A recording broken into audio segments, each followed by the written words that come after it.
সফলতার জন্য নিজেকে ডেভেলপ করতে হবে। আসসালামু আলাইকুম, আমি বিবি ফাতেমা। আজকে আমি আপনাদের সাথে আলোচনা করব নিজেকে ডেভেলপ করার কৌশল নিয়ে। 1. পরিচিত পরিবেশ থেকে বেরিয়ে আসা।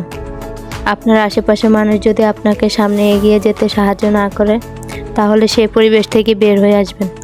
মনে রাখবেন, বড় গাছের নিচে কখনো ছোট গাছ বড় হয় না।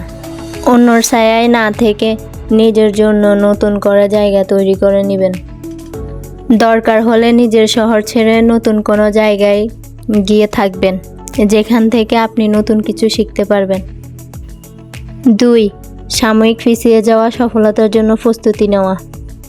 সফলতা পাওয়ার জন্য নিজেকে কিছুদিন সবার মাঝ থেকে লুকিয়ে রাখবেন।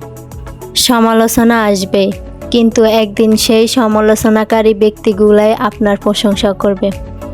মনে রাখবেন, success is the best revenge.